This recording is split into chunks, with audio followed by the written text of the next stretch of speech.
Hey there, everybody. In this video, we're going to be talking about monogamy versus polygamy.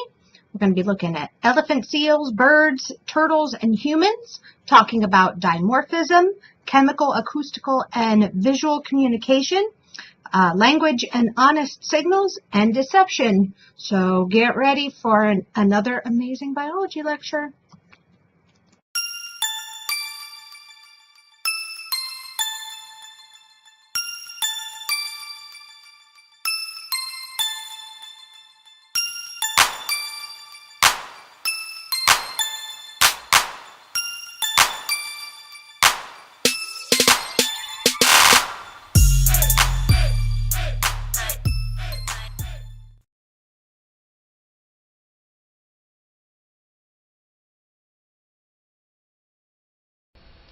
Oh, good.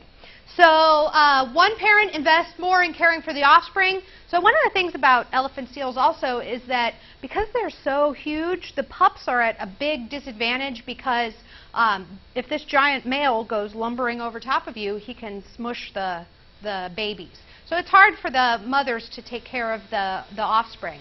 So she puts a lot of energy into taking care of them, and he puts a lot of energy into fighting for the opportunity to be the one that gets to mate. And as you can see, the biggest one may get to have all of the mating in a colony for many, many years, and some of the males may never get to pass along their genes.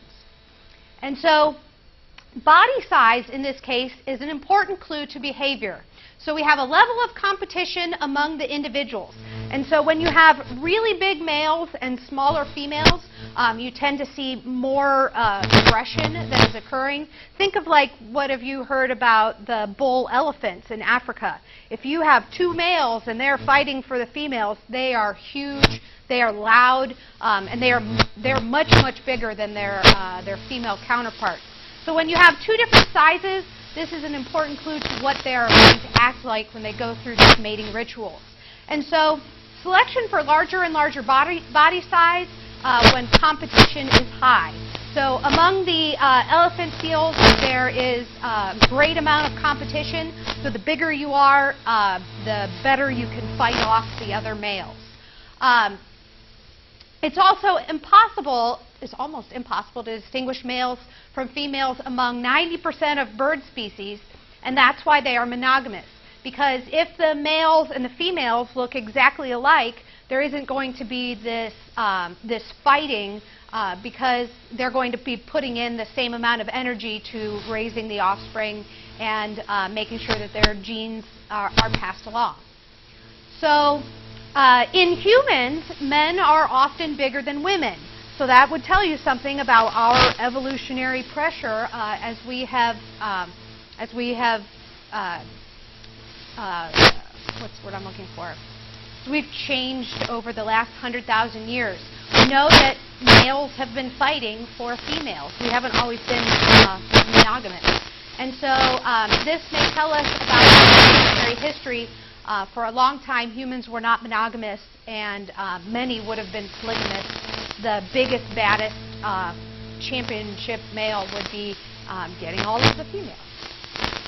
And so as these individuals are evolving and populations are evolving over the course of years and years, a lot of them have developed ways to communicate with one another and designed certain signals so that they can recognize what's going on. If you think about wolves, wolves have this very distinctive howling, and it sends out a signal to other wolves about where food is, where mates are, where the other individuals are. And so communication and eventually getting into language.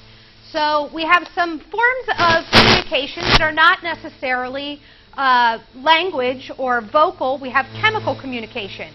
So if you think back to our termite experiment that we did at the beginning of the school year, or at the beginning of the semester, we have chemical communication with pheromones. So releasing this chemical cocktail of smells that one individual uses to trigger another individual to get to a food source, to get to mates, to get back to the colony. And so this is a type of moth, and it's got these really neat feathery antennae. That's what these are, is its antenna. And it can pick up those chemical smells and be able to get to where they're going. So pheromones used very often in looking for mates or looking for food.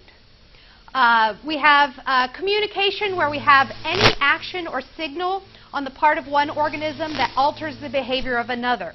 So releasing pheromones by one individual means the other individual will follow the chemical scent or follow that trail. So in communicating, we can communicate chemically, we can communicate with behavior, we can communicate with language.